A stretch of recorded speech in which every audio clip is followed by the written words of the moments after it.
Saudações, nobres ouvintes do podcast Sem Esperança. Bom, vimos recentemente o expurgo da deputada Ana Campagnolo do bolsonarismo. Bom, entre as virtudes dessa febre que ocorreu no Brasil, dá para se tirar sim coisas boas. Febre, talvez um nome próprio é modismo, certo? Bom, primeiro, como eu já disse, ele trouxe para o Brasil a direita como uma força política relevante. Isso, quando eu digo direita, não é o pessoal do Centrão, que basicamente são um bando de arrivistas, querendo dinheiro de corrupção, ou simplesmente também pessoas até decentes que querem a manutenção da ordem, né? E aí a gente vê o conservadorismo, mas algo em termos de política, onde se preza pela ação, né? Algo que não ajuda muito em tanto a esquerda quanto a direita, na verdade até mesmo a manutenção da própria sociedade.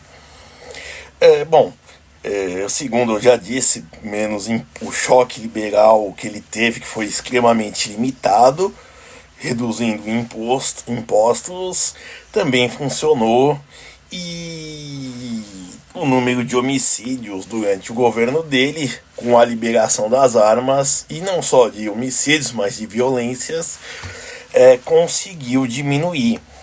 Certo? Número de homicídio, porque é o mais comum, vinham de uma crescente desde o início do governo Lula.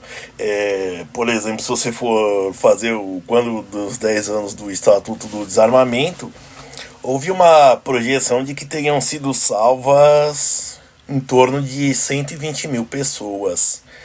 Perfeito? Graças à aprovação dessa lei.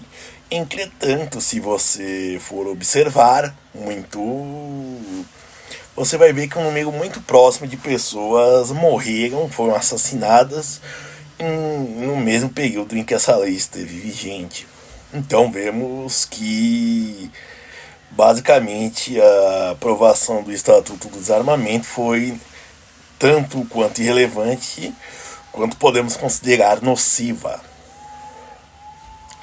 Bom, então, tirando esses dois benefícios, como ele é um modismo, precisamos pensar nele como um pós-Bolsonaro.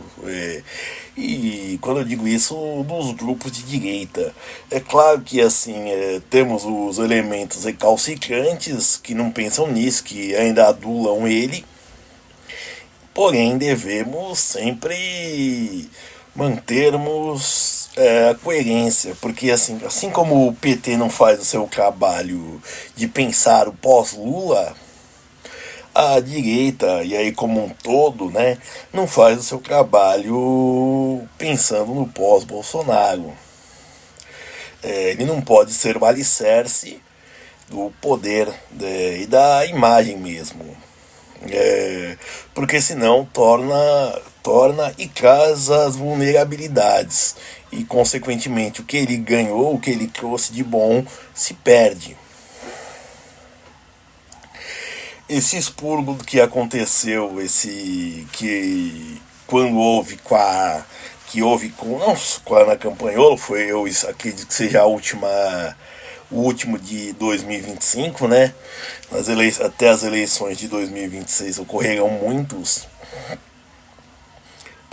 Não é perigoso em vários sentidos também. Posso dizer que se formos pensar, a gente pode ver o quanto passou de um mero refinamento dos quadros para simplesmente, como eu disse, expurgo e manutenção de si. Ele deixou de tentar ser bom para simplesmente sobreviver.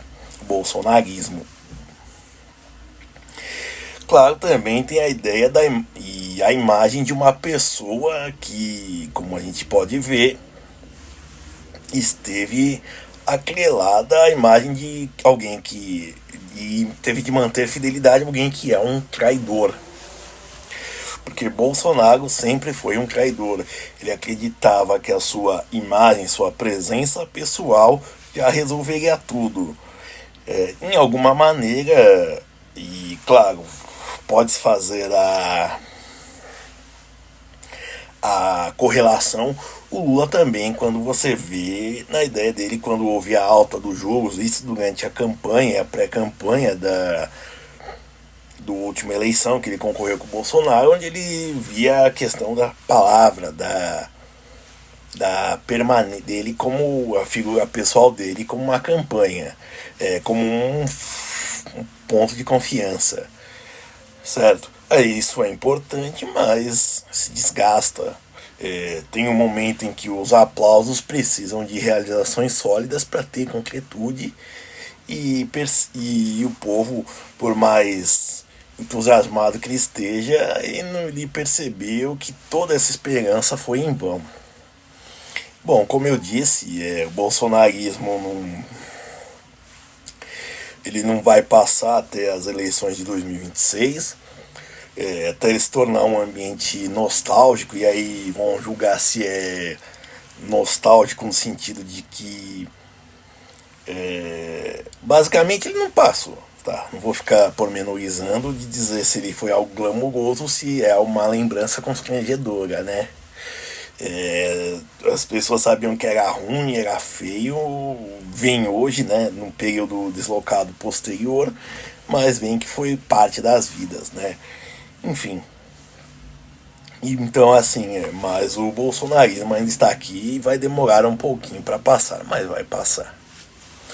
E, bom, como eu disse, devemos pensar no que foi feito de bom, né? Não, porque simplesmente o que foi de ruim já é exposto, já é esfregado assim na nossa cara. Houve coisas boas sim, certo? No governo Bolsonaro e no bolsonarismo em si mesmo.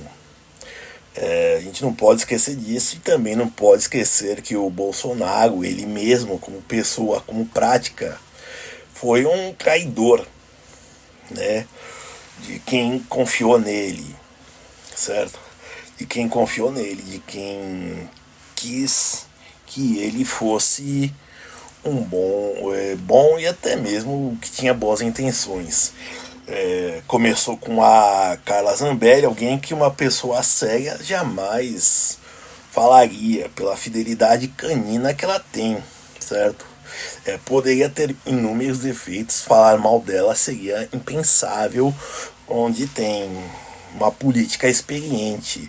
E também, para terminar, aí a gente vê o Bolsonaro, e aí eu digo que ele foi uma época de amadorismo que nós temos de repensar isso, porque falam, o Brasil não é para amadores.